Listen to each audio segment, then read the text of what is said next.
even with the ability to edit, sometimes the old ways just work. Hello, my name is Shadow Gallade, and welcome to SBT Challengers Season 8. Week 1. Today we are fighting Coach Pirate's Booty. Anyway, Coach High Season, the Pirate's Booty. Aye. And before we get into the battle, I have good news. The PRs came out after Week 1, and we got put in my favorite position, second to last. Not quite bottom of the barrel, but still low enough to give them that false sense of security for a bit. In PMC and MLP, I thrived under low rankings, and I intend to do it here.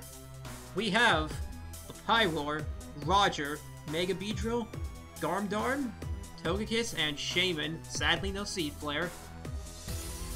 On his team, Mega Garchomp, Zapdos, Aegislash, Gastrodon, Umbreon, and Greninja.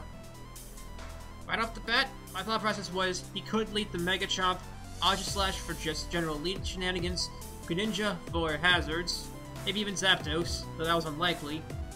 And the best mon for all of these situations was the Mega Beedrill, so I was going to lead that. And he led the Zapdos, so not so good on my end, but that is perfectly fine. I wanted to scout out his set, see if it was fast. Like, if it was Scarfed, I could live a hit. Although I couldn't live, but if it was Scarfed, I could revenge him. I decided to substitute here, basically. I wanted to see what he was going to do, and he just went for the Volt Switch. That's fine. I get to see what his switch it is, and he goes into the Gastrodon, to which he just goes right back out into the Zapdos. And I see that is a physically bulky Zapdos. And considering how bulky he is, it's very likely he's not fast. So at this point, the Darmanitan would be a very safe switch in here, which I did.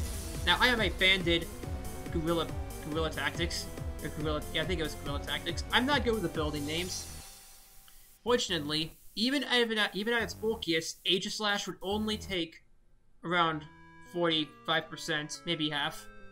And that's fine by me. And if he's max defense, then I have nothing to worry about later. So I'm just gonna click Icicle Crash, as there is nothing to worry about.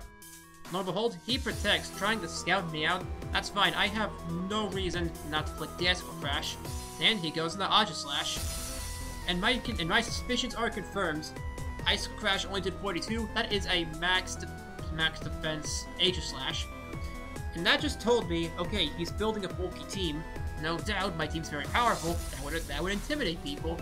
It would intimidate me too. So now, I made a misplay here. I knew this thing got close combat. In my mind, I'm thinking, would a max defense Aegislash be running it?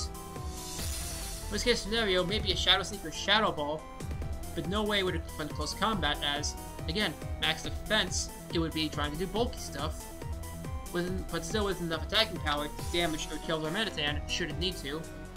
So with that thought process in mind, I made the play to go out into Mufasa, predicting a Shadow Ball and him not to pack close combat.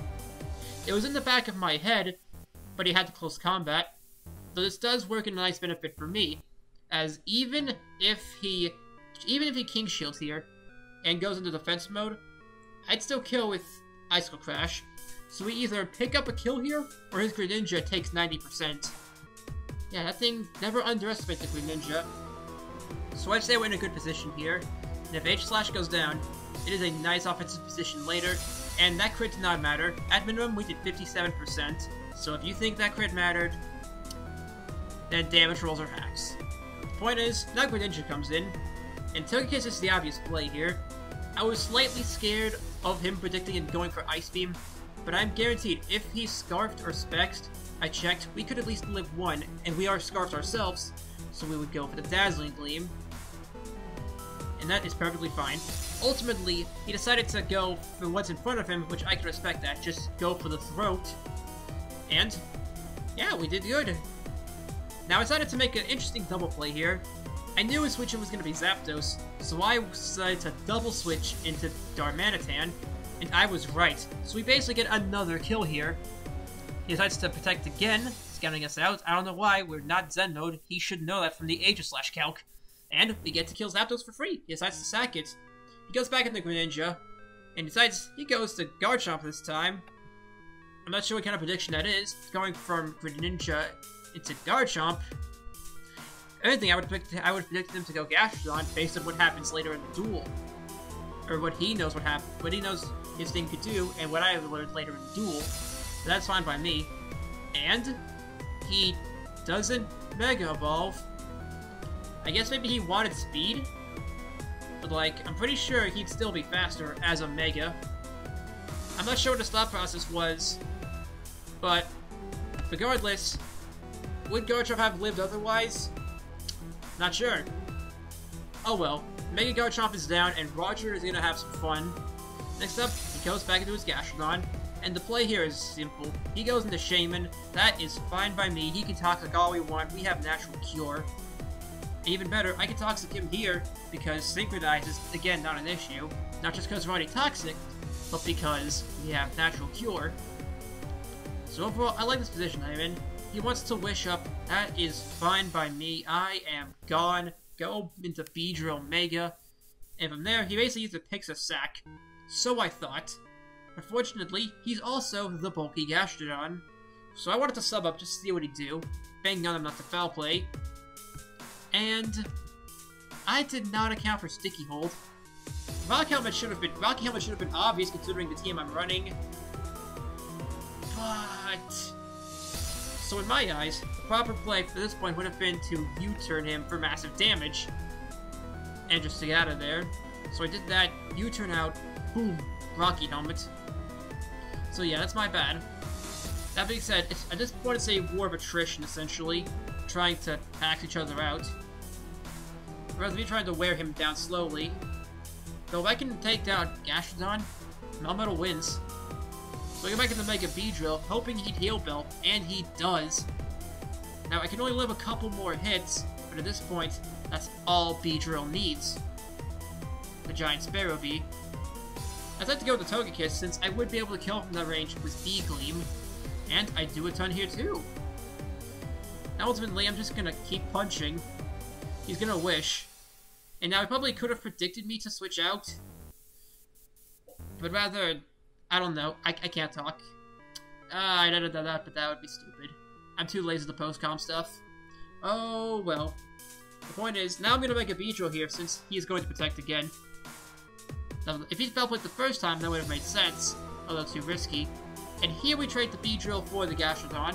And that is a fine trade. Beedrill has done plenty good. And now we go into Roger, even with the double Iron Bash. And some hacks.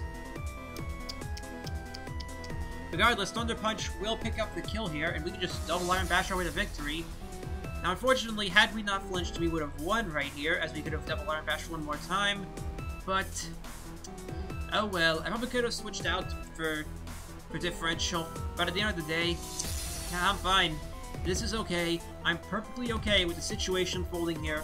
Also, Manatan just gets its third kill of the game, becoming one of the kill leaders of the league, and we take the first game as the 15th in the power rankings. Must be embarrassing, 15th to 16th, and you lost to that. I'm just messing around. I'm not gonna do this every week. Well, I might. Who knows? I do. But regardless, thank you all for watching. Hit the like and subscribe button down below, and click on that tiny little bell in the corner to be notified of whenever I make videos. And with that, I'll see you week 2. Bye!